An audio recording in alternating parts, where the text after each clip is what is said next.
Welcome, guys. This is Just the Tip. We're kicking it off on a Thursday instead of a Friday.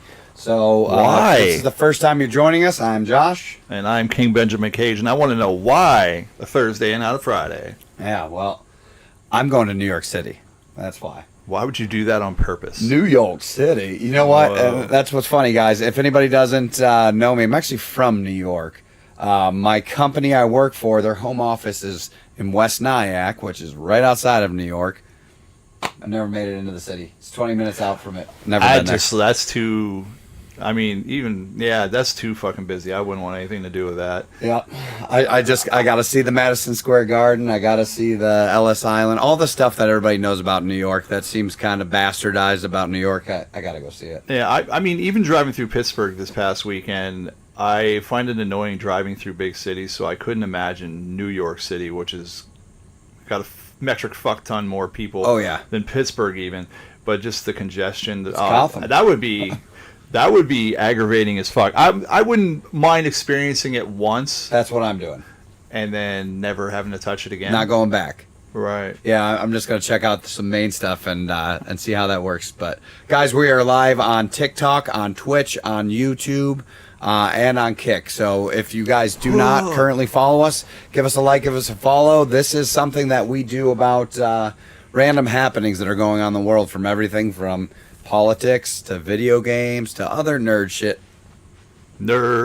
All around. Shit. So just a little bit of what is going on in our minds, or just the tip, if you will.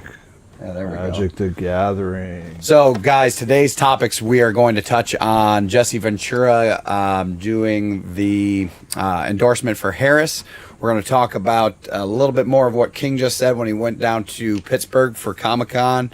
A little bit about the U.S. video game market, the Mr. B scandal that's going on currently still, and then also what this gentleman just showed you, Magic the Gathering. We're also going to give one of my favorite, well, actually my absolute favorite YouTuber a shout out on a new merch drop. I'm not even going to promote my merch today. We're going to promote somebody else's merch. Someone that's established, and he's just a cool ass dude. You know what? After this, we'll give him a call out right now. We can do that. No, we'll do. That's with your. Okay. Yeah, we'll pull it up. One thing at a time. If you don't have it pulled up now, we'll pull it up towards the end of the stream. One thing at a time. All right. So, guys, we're going to share our screen with you so you can see what's going on. This is the first topic we're going to touch on. So, Jessie the Body Ventura endorsing Kamala Harris.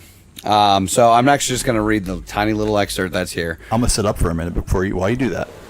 So this is former Minnesota Governor Jessie Ventura endorses Kamala Harris for president on CNN. Ventura states, "I've only got a few elections to go. I'm 73 years old now, so the window is closing. I want to be alive when I see the first woman president of the United States of America, the first woman commander-in-chief, and we've got her right now. Yes, I want to see a woman president. It's time for a woman president. We men have screwed it up enough." Damn it, dude. I gotta say that I have enjoyed Jessie Ventura since I was a child watching wrestling. That dude did the color commentary, was the greatest heel on commentary.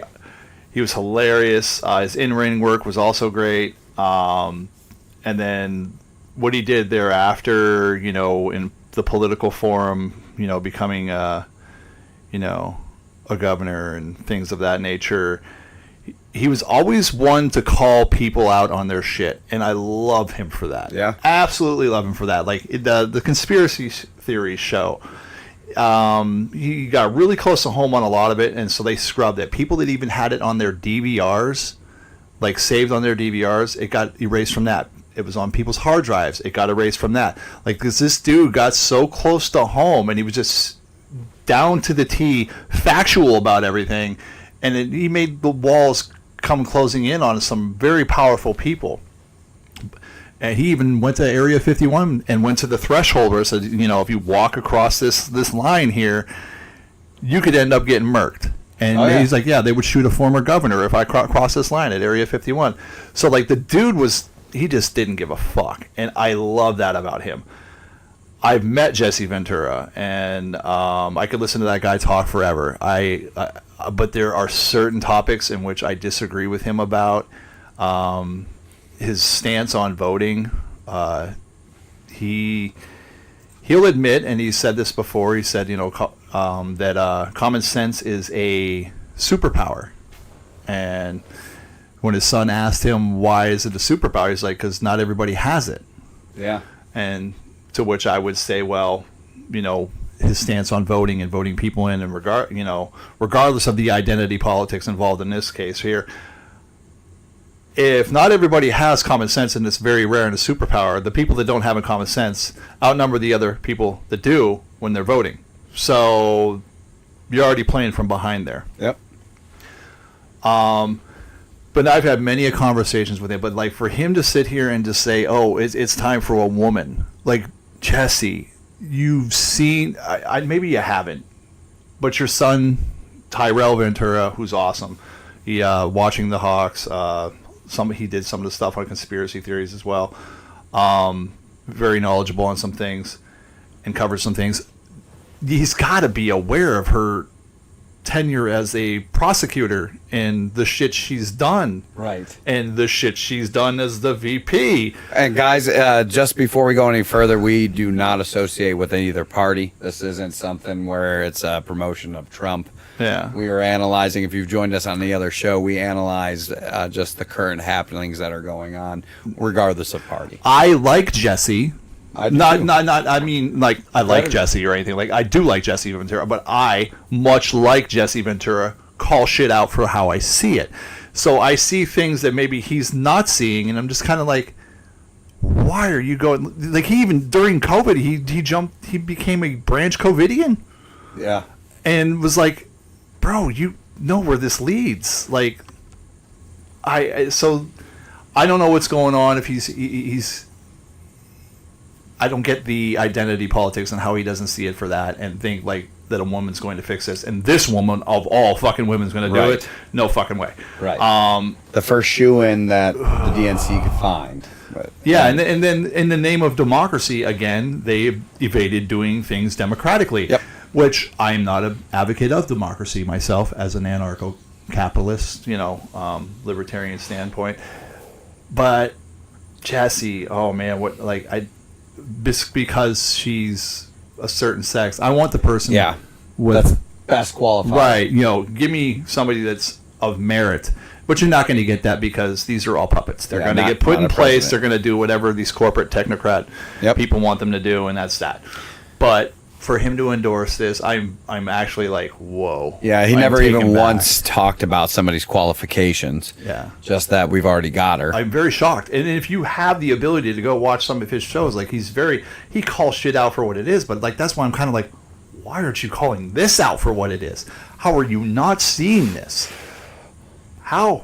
Like, I actually sat down and talked to Jesse. Super cool dude. Yeah. You know what I mean, there he is right there. Me, Jesse, and his son Tyrell Ventura from the Steel City Con.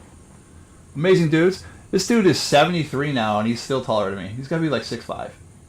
Like, you're supposed to shrink when you get older. This dude is mammoth. It just keeps growing. He is huge. Yeah. We're not small dudes. And have somebody be taller or bigger than us. Yeah, I command the presence when I walk in a room. I'm a pretty big dude, 6'4", 250 pounds. Jesse, man, 73 has still got it. But, like, dude, I need him to open up that rabbit hole a little bit deeper, because he is, for the guy that calls shit out, I am not seeing I'm not seeing his angle here. Well, especially for the word endorse too, because that just literally is sounding like it takes somebody standing and is just saying, now that I'm doing this, go ahead and do it. Yeah, why, dude? Why? And he even called Trump out on, because like he knew Trump when he was a governor. He told me this. He like him and a bunch of other governors went to Donald Trump and was like, hey man, you should run for president. You could really change a lot of things. Yep. And then I said to him, I'm like, do you think he actually was selected or was accidentally voted in? And he goes, well, he was definitely voted in. And I was like, do you think he's like a necessary of the evil of the left now? And he's like, well, I wouldn't, why would makes you say that?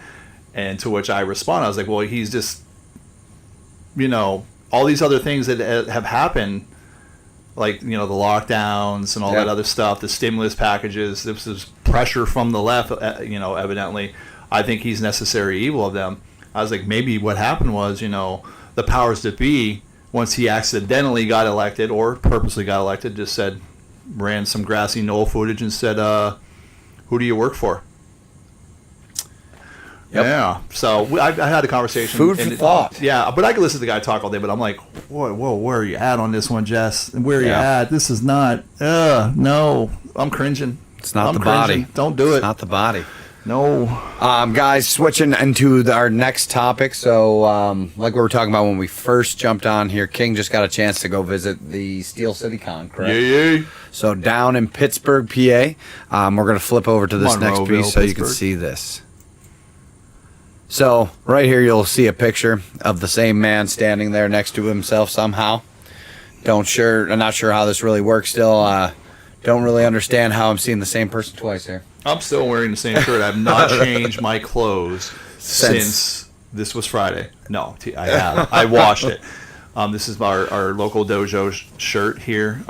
So I had to bring that and rep, for the people of Cobra Kai. But this here is William Zabka, Billy Zabka, a.k.a. Johnny Lawrence. Now, when my hair was shorter, everybody was like, oh, dude, you're on Cobra Kai. Oh, you're Johnny Lawrence from Cobra Kai. And now that I've grown my hair longer and tie it back, people are like, oh, Terry Silver. And now some people call me Johnny Silver. So it's a merger of the two. And then I met... Oh, what are we doing here? We're on just random Facebook. It changed. You got to click on my icon on the top left to get to the thing, to my page. Now you're going to see the shit I post. Oh, well, it's shit posting, guys. He's a shit poster. There we go. Back now to you this. see that my friends and stuff. Okay, anyway, Johnny Lawrence. Holding up our home dojo with me. The shirt with martial movement on. And you can see Sensei Kreese in the background. Martin Cove. Man, it is crazy. Like seeing you two. I saw this on Facebook before I came over to do this, but how closely you two actually resemble each other. I said to him when I walked up to him, the first words I said to him, I'm like, dude, if there's ever an angle in a script for a long lost brother, I've got you. And then he was super cool. He laughed about it. And he looked at me. He was kind of like, okay, And see the angle. Then when we were holding up the shirt, he's like, are you an instructor or a master? And I'm like, no, I'm just a student there. And then without the shirt, where we're both doing the hang loose thing, and we do this, and he's like just two brothers hanging out or hanging loose. And I was like, all right, good shit. Yeah. So he is actually a cool dude. Right there. there. The hang loose thing right there. But then if you fast forward to the right, there's that again, and then there's us hanging loose again, and then it's just those two. Maybe X that out. Hit the top left X. There you go. Scroll down. Oh, here there we go. He is. This guy also super fucking cool. I go over to him and introduce, and he introduced. Well, we already know who he is, but he was super friendly, very nice guy. And then we went to take our picture together. I was like, all right, we got to do the bad guy pose. And so I put my hands on my belt loop like this, and he always stands like this. Mm-hmm. And he goes, yeah, I could put him, So that's his bad guy pose. Nice. Very formal. These guys were awesome to meet. I enjoyed myself thoroughly. Heck yeah. And, These are fun, guys. If you haven't had a chance to go check out a con, do it. It's no longer to the point where when we were kids, this is stuff you get made fun of for. Everybody's fucking going. Yeah, I was a nerd before it was cool. Oh, yeah. Yeah. I also have an artist down there that I always go see, and he does a lot of animation art. And I shot an idea by him, and I wished I'd brought the picture down for the stream, but he did something personalized for me.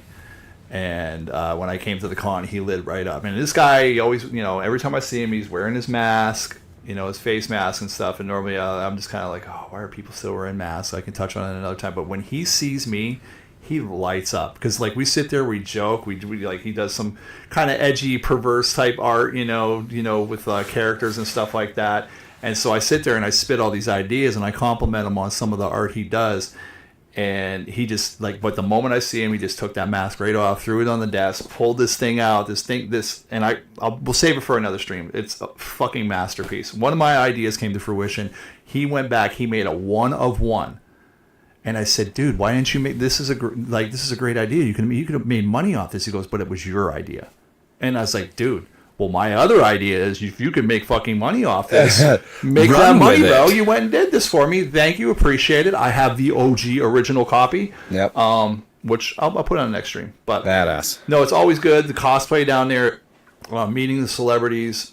It's always a fun time. I actually have nothing related to Comic-Con, but I have a really good friend that over the last 12 years, he's been drawing a picture, and he's an amazing artist. So he's been through the rough of it all, through prison, through all this other stuff, but he's been an amazing artist, and he was there through a couple transitions of my last few bands, too. So he's got all that in there, but it's like 12 years of just pictograph of what has gone on in that town. It's really cool. So we'll bring up some art for next time. All right, that'll be cool. Do a whole thing on art, man. Hell yeah. Fucks with art. I can't create it.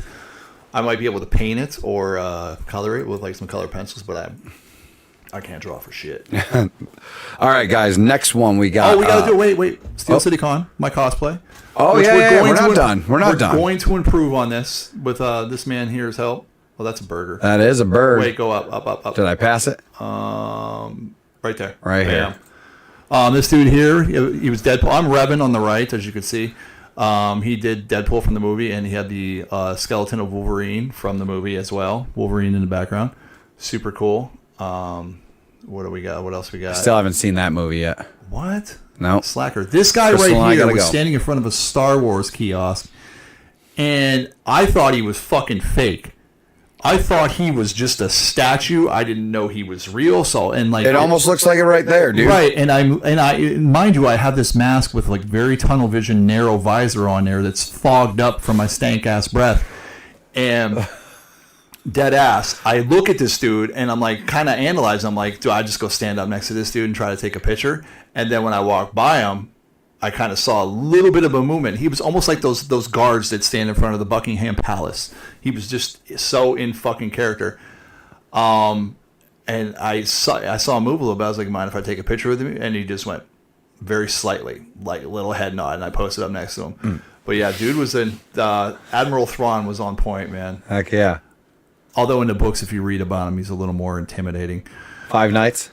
Yep, Freddy? FNAF in the house. I couldn't walk 5 feet, 10 feet in that place without somebody wanting to take a picture. Again, I'm sure. Josh is going to be making a chest plate for me, more Mandalorian armor to kind of go with the mask, because Revan took up Mandalorian's mask to kind of like, and, you got to read the story about it, but phenomenal storyline. We're going to improve on that. There's FNAF there. What else do we got? A Red Bull car was there in front of Burlington, which is outside the Monroeville Convention Center.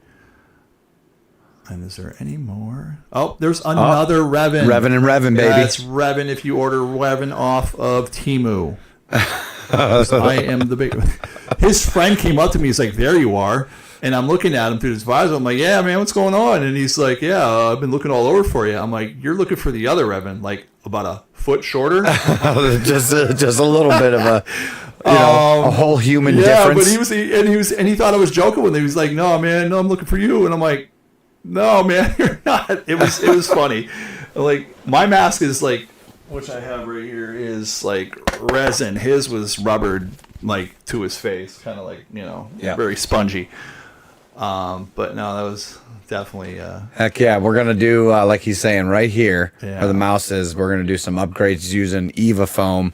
I've done a bunch of costumes using it. It's fun. It's easy for me to work with. And it's also the same thing that they use in Hollywood for most of the productions. Yeah. They also, when I'm walking through this thing, these planes get congested as shit. And yeah. I'm wearing that. People see me, and they got the fuck out of the way. They're like... And some little kids were scared. Some kids wanted to take pictures, which was cool. But no, they saw they're like, this big ass dude dressed as a friggin' Sith Lord. And not everybody knew who Revan was, but some, your real cultured Star Wars people know. But they were just like, whoa, it was great. Back to the pool. Back to that. All right. Switching topics. So on to the next topic, guys. This one is about. It's just a quick little touch, but this one is about the U.S. game market. So if anybody follows video games, the strongest and highest standing selling console of all time worldwide is the PS2. Now, something that's crazy is the console on the left. So Nintendo went from making just over 13 million in sales for the Wii U, which was the predecessor to this console, to this one that now tops over 150 or close to 160 million units. So currently, what this little console is about to do, it is only 1.1 million away from casting out the PlayStation 2 as the U.S. Strongest selling console of all time. So that would be something that a lot of people said it would never happen, but this company that figured that out with Switch, which they are pending their next console reveal within the next several months, I was just reading. But the fact that this little thing is now, it's currently number 3, just behind the DS, which is less than a million units less, less than a million units less than the PS2. But this will cross over in most likely the holiday season. So sales have come to slow, but man, I've played the living hell out of my Switch. I'm calling shenanigans. I have owned 5 Switches, 2 of them of which have shit the bed, and then they upgraded. I don't know if that's like planned obsolescence, possibly. Maybe. Think about the Joy-Con too. Yeah, and they're very finicky with the fucking drift and shit. Yep. So shenanigans. Oh, it's not 160 million people, but it's definitely units, and he's 100% right. And I want credit for some of those some odd millions because I bought 5 of these fucking things. That's what. So between his household and mine, we have 10. Jesus Christ. So we have 10. That right there is exactly why. But they also capitalize on a good entry point and a bunch of other things. No, too. they got good games. I'm not going to knock them. Nintendo is probably like one of the. They are the cornerstone of video games. Yep. They really are. It's where the general ideas of hardware. I fuck with PS5 more because of like obviously the limitations of graphics and stuff like that, and the content that Nintendo's will carry. They've opened up a little bit, but not kind of where I want to be with things. But no, your Zeldas, your Marios, your Mario Karts, your Super Smash Brothers. Mario Kart's my jam. Not so much mine. But yeah. So before I started doing this with King, I actually used to stream Mario Kart all the time on Mondays, and we had a freaking blast with tons of people playing. What a timeless game. That's the best-selling racing game of all time. That game alone, I believe, has shifted with the Wii U 70 million copies. 70 million. That's crazy. Wild. All right, guys, jumping on to our next topic. So this one is just an update from what we talked about before. We covered on Mr. Beast scandal with Ava, also known as Chris, on that scandal. This is just a quick update to it. We're not going to play the video because this guy in the video, although he's knowledgeable, is very monotone and dry. Yeah, very, very dry. And he looks high as fuck. So a lot of this comes from, if you haven't really figured out or followed any of this, a lot of this comes from just some things with the internal operations of Mr. Beast Company, whether it was the conduct there, the conduct of workers. There's a lot of it that's being looked into, and Mr. Beast is even openly saying now he needs investigations into allegations to be clear. Now, to be fair, if you don't know anything about this, I do believe that everybody should be given a chance. They shouldn't just be, boom, let's cancel them. Boom, let's cancel them. Cancel culture is absolutely obscene. If there's any truth to this, though, because this goes everything down to his business partner with grooming of minors, of grooming people. There's a lot to this, but I'm kind of with him in the fact that we need to look into stuff before we just say cancel. Yeah, always. Yeah, you can't do the, you just read patterns and behaviors. Like if something's there and it sticks, then yeah, like, okay, just don't give them your attention or your finances.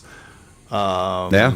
But I know mainstream media is kind of like they're salivating at this right now because they're asking for the whole platform of YouTube to get like nixed. Well, why? Because they're blowing you away. Yep. There's more content there. There's more authenticity there, and there are some fraudulent shit there, or there is some fraudulent shit there. But it's an avenue for information, and mainstream media will not compete with that. Nope. Nope. And not how quickly people can go live, how quickly they can post a video. There's a lot of stuff that can come to fruition really fast for information, and that makes sense why somebody would want to control. But I don't know that YouTube is going to let their golden boy fall.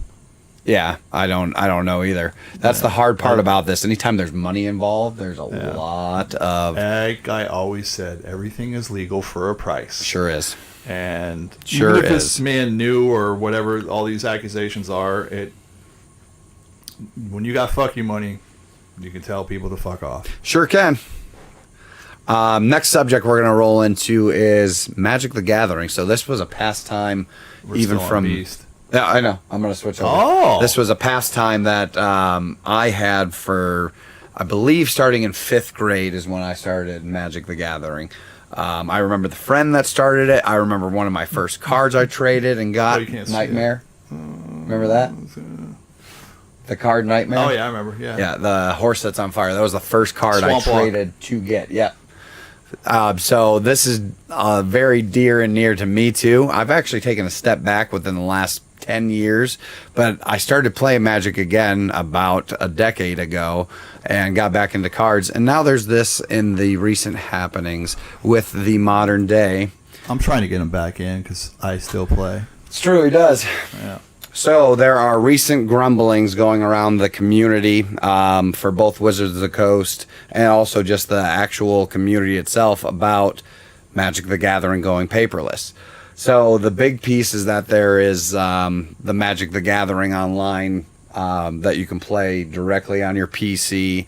There's actual competitions led through companies like a Fifth of Gaming where you can actually take and join different competitions to actually win real money. So they're shifting the focus over to digital, and it's not that it plays different digitally, but when you come from an era that is all about... It does. It plays different. Oh my god, yes. I downloaded Arena when I got back into Magic, and I probably played maybe 2 hours worth of it, and I picked up... Whenever you need a card, you ain't getting it. Whenever the computer needs a card, I've seen sure that as shit fucking getting it. Yeah. So I'm not dealing with that level of frustration. It is good, however, if you're somebody that's just beginning Magic and you want to learn the mechanics, and because it won't let you do things wrong. Right. It will teach you a lot. It'd be a very good teachable, tool if you wanted to get into paper Magic, but.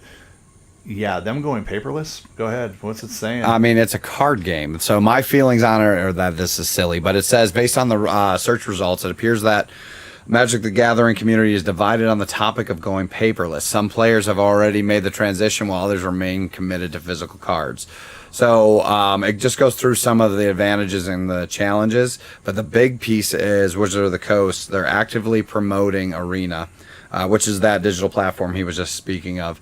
And they're interested in or investing in its development. The shift towards digital may lead to a reproduction in paper card production and a focus on Magic the Gathering or Arena as primary platform. So what Wizards of the Coast is looking into is limiting it.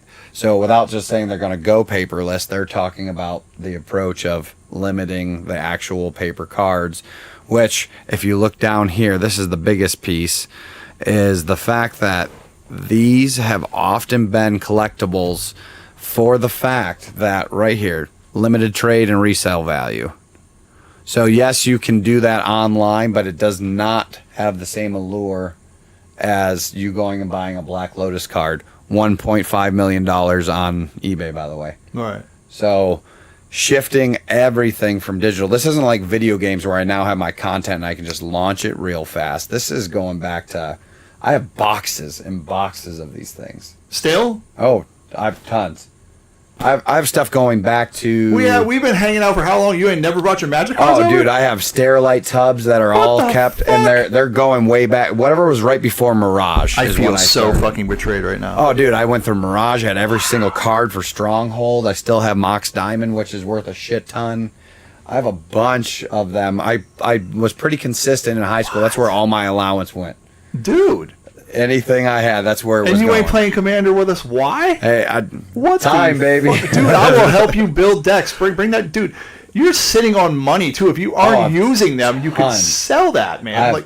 Tons. I have sold some. By the way, I buy people's collections. So I mean, that's why I have 55 Commander decks. And this, yeah, dude, and several binders. Dude, I have Sterilite tubs and tubs. Oh, guys, if you play Magic too, let us know. This is something that's kind of cool that we've kind of grew up with, and each have little pieces we can touch on. So King and I have really not even known each other all that long.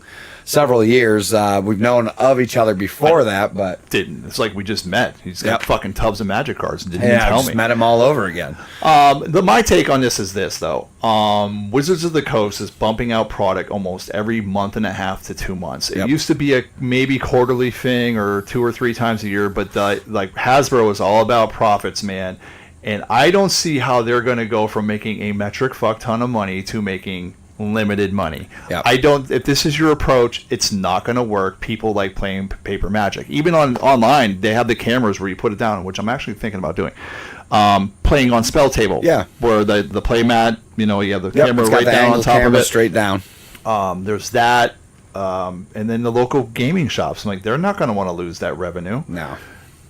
So for them to actually limit the paper, I get what they're doing because they are also just really promoting people doing online competitions because there's all these cash competitions that are now on there. Yeah. So they're kind of trying to force people to do that. They're assholes about stuff too, though. Like some of their releases, like this last release with the what is that game? Assassin's Creed. 5 cards per pack. And you're charging what, $8 to $10 a pack? Yeah. Like, what are you doing? They did the same thing with Aftermath. It was 7 cards.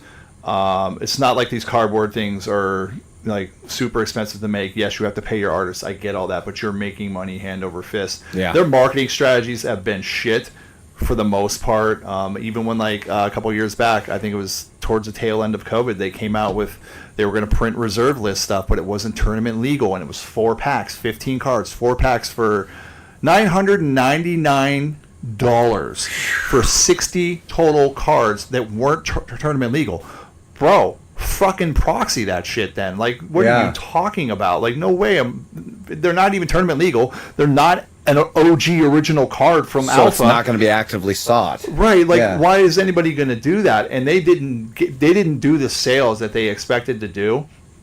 And there was like this one site, Card Conjurer, where people would go proxy, and it would be a 3-step process. You go to Card Conjurer, can't speak, and you would type in the card's name. It would give you all these different artworks, fan art, the original art, all these other things, and then you would outsource it to a card company in China, and then you would pick this card stock that you wanted, the size of the card stock, and they would transfer all that stuff over, and then you could build, I think it was like 350 different cards, or you can do the same card if you wanted to, and you just had to pick a different backing. You pick the image you want for the backing, and you would have your cards in like 2 weeks, and you could print out fucking $5,000 decks.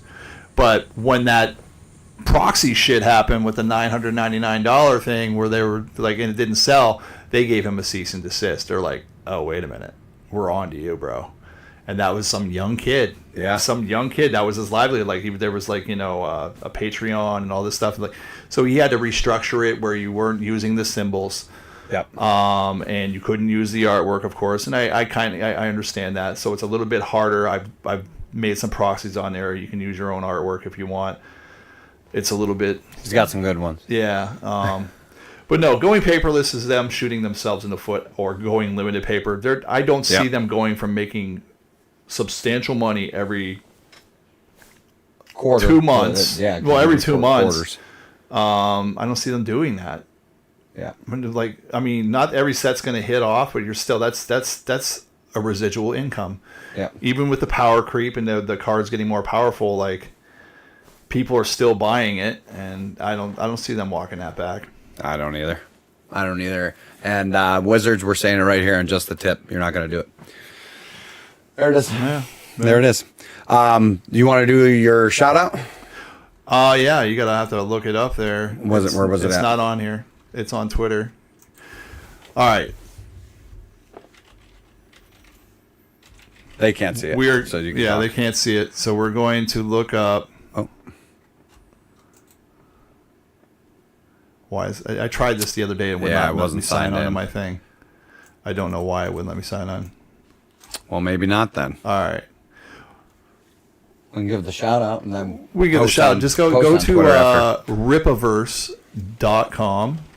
RIPPAVERSE. Verse? Yeah, Ripaverse. It's for Eric July, my favorite YouTuber. Dude's very knowledgeable, very factual. He didn't like the way the comic book industry has taken a spiraling downfall and hijacked by moronic social justice warrior writers. So what he did, rather than just sit there and complain about it, is he created his own comic book industry and has been very, very successful. Multi-million-dollar campaigns with Yaira, Alpha Core, and his original one, ISOM. Now, many times have I bought a couple shirts off there, whacked the sleeves off, and wore it at the gym to represent the Ripaverse. And then I would tag Eric in some of my Twitter posts like, dude, can we get a tank already? I'm tired of cutting the sleeves off this fucking thing. So he came out with a summer collection of shirts, which you go to the store there. And here, we'll just go through. Yeah, there we go. Boom. Right there. You can just bring up his whole. It's already up there. Okay. Yeah, I ordered the Catch Street shirt with ISOM, and I think it's awesome. I love the artwork on it. Oh, he's got everything on here from Graded Comics too. Yeah, he got Graded. I got his original ISOM's autographs and stuff like that, which I don't know that he's doing that much anymore because I guess like he overextended on the first campaign and had to sign a ton of shit. Yeah. But no, this dude is doing it. He's living his life, working his dream, and very happy to see people do stuff like that. Heck yeah, this shows that if you go after your dreams, you can do them. And he likes that. He coins the phrase, man, be great. And that's what he's doing. He's being great at it. Hell yeah. But yeah, go to the Ripaverse and grab some comics, grab some shirts, some shorts. He's got, short boxes for comic books. And I just saw some shorts on there, which I wasn't privy to until just now. So yeah.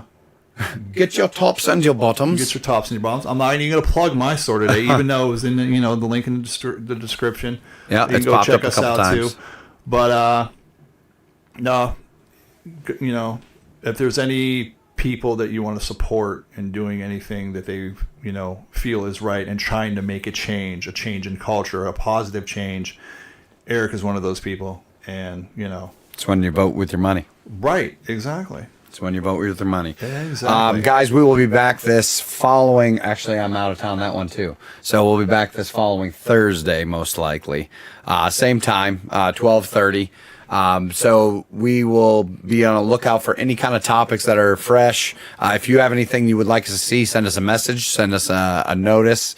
If you like what we're doing here too, guys, make sure you like and subscribe. We are on Kick, we are on Twitch, we are on TikTok, and we are on YouTube. There we go. So we have all those different platforms up and running. Give us some love, give us some support, but we will be back next week. And until then, I'm Josh. And I'm King Benjamin Cage. Time to stay moist. Yay.